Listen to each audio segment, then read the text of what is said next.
Hey y'all, I'm back with a new video. Me and my wife have been wanting to paint our front door for a long time. She also wanted me to hang a screen door. Unfortunately, I didn't get the screen door because I forgot to video it. But I do have the process that I went through to paint the front door. It did take several months because we could decide on what color to paint it, and I like to procrastinate. However, it finally did get done, and my wife is finally happy once again. I want to give a shout out to my buddy Mikey over at the Wrench Lab. He actually sent me the tripod and phone stand that I'm using right now to record all this video. So I appreciate it, buddy. Thank you. So I started off with 80 grit sandpaper to get down all the brush marks and imperfections in the paint. And then at this point I actually realized I forgot my mask. So I go back and make sure that I grab my mask and get back to sanding. I go through 80 grit, get all those imperfections off, and then I jump up to 120 and just keep sanding and sanding and sanding. If you see in a second, I start using my left hand to kind of fill. I'm just looking for, make sure I'm not putting any divots in the actual table as I sand. It's important to remember that you keep moving the sander all around. Try not to stay in the same spot over and over, or you will create these divots.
After getting the brass coating taken off, I decided I should use a clear lacquer for an extra step of added protection on the door handles.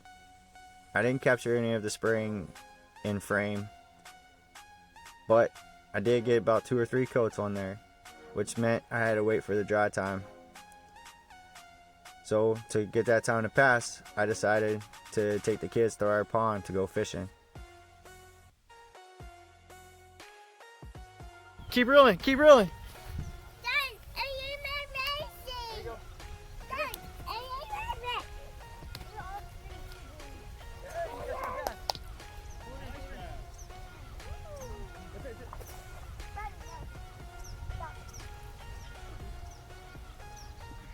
There you go.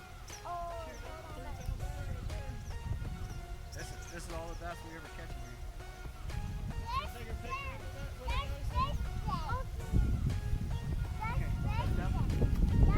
Let's go look at the camera. It's rolling. All of 3 of us. Come here, girls. Come on. Right here.